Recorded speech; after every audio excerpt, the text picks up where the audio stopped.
आप सभी को मेरा प्रणाम। स्वागत है आप सबका मेरे चैनल होली बुक्स में। तो अब तक हम सुन चुके हैं शिव पुराण के रुद्र संहिता का अध्याय 15।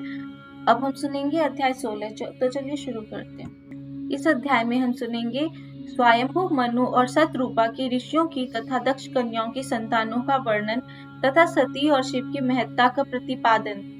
ब्रह्मा जी कहते हैं, नारद, तदनंतर मैंने शब्द, तंत्र, मात्रा आदि सूक्ष्म भूतों को स्वयं ही पंजीकृत करके अर्थात उन पांचों का परस्पर सम्मिश्रण करके उनसे स्थूल आकाश, वायु, अग्नि, जल और पृथ्वी की सृष्टि की। पर्वतों, समुद्रों और वृक्षों आदि को उत्पन्न किया। कला से लेकर युग पर्यंत जो काल विभाग है उनकी रचना की। मुने उत्पत्ति और विनाश वाले और भी बहुत से पदार्थों का मैंने निर्माण किया, परंतु इससे मुझे संतोष नहीं हुआ। तब साम शिव का ध्यान करके मैंने साधन परायण पुरुषों की सृष्टि की। अपने दोनों नेत्रों से मरीचि को, हृदय से भृगु को, सिर के अंगिरास को,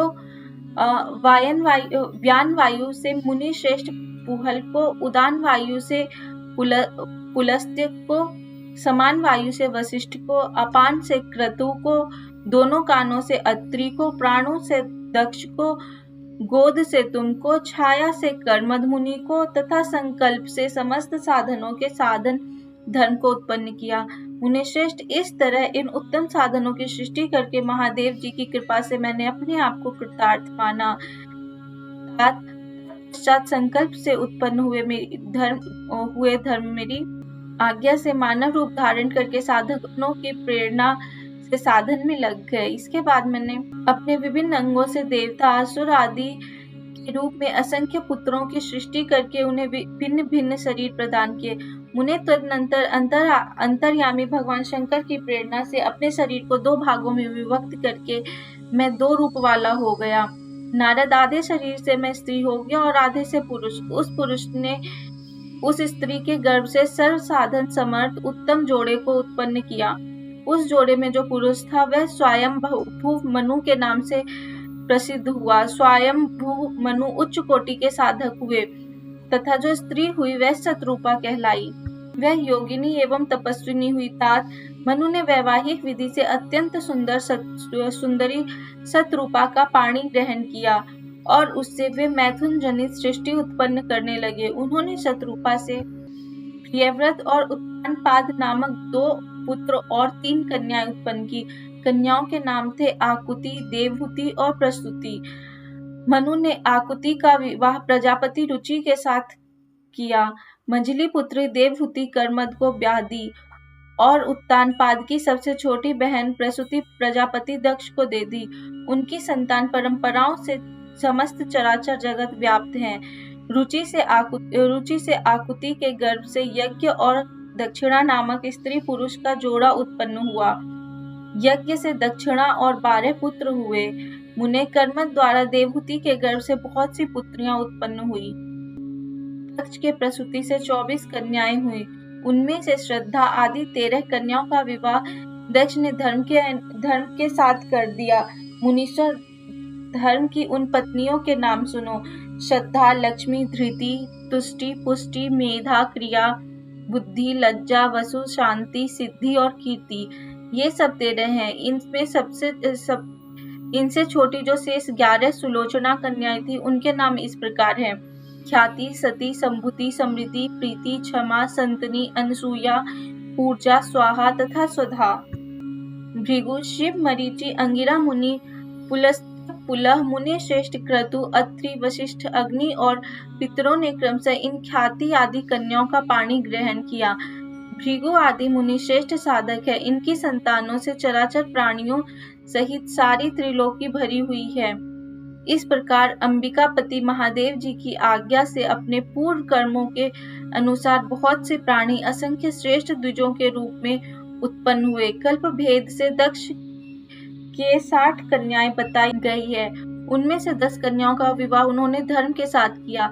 27 कन्याएं चंद्रमा को ब्याह दी और विधि पूर्वक 13 कन्याओं के हाथ दक्ष ने कश्यप के हाथ में दे दिए। नारद, उन्होंने 4 कन्याएं श्रेष्ठ रूप वाले तार्क्ष्य अरिष्ट नेमि को ब्याह दी तथा भृगु, अंगिरा और किशाश्व को 2 कन्याएं दी तथा 2 कन्याएं अर्पित की।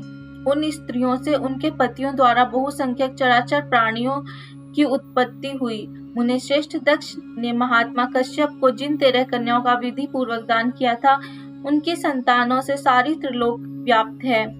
स्थावर और जंगम कोई भी सृष्टि ऐसी नहीं जो कश्यप की संतानों से शून्य हो। देवता, ऋषि, दैत्य, वृक्ष, पक्षी, पर्वत तथा तृणलता आदि सभी कश्यप पत्नियों से पैदा हुए हैं।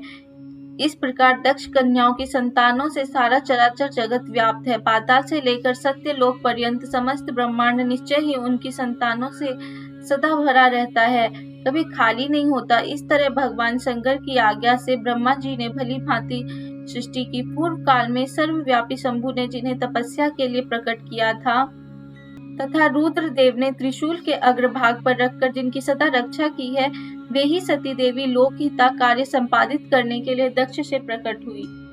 उन्होंने भक्तों के उद्धार के लिए अनेक लीलाएं की। इस प्रकार देवी शिवा ही सती होकर भगवान शंकर से ब्याही गई, किंतु पिता के यज्ञ में पति का अपमान देखकर उन्होंने अपने शरीर को त्याग दिया और फिर उसे ग्रहण नहीं किया। वे अपने परम पद को प्राप्त हो गई। फिर देवताओं की प्रार्थना से वे ही शिवा पार्वती के रूप में प्रकट हुई और बड़ी भारी तपस्या करके पुनः भगवान शिव को उन्होंने प्राप्त कर लिया। मुनीश्वर इस जगत में उनके अनेक नाम प्रसिद्ध हुए।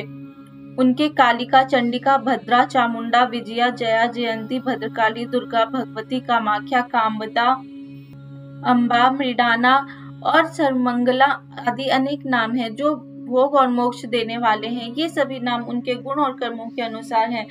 मुनिश्रेष्ठ नारद, इस प्रकार मैंने सृष्टि कर्म का तुमसे वर्णन किया है। ब्रह्मांड का यह सारा भाग भगवान शिव की आज्ञा से मेरे द्वारा रचा गया है।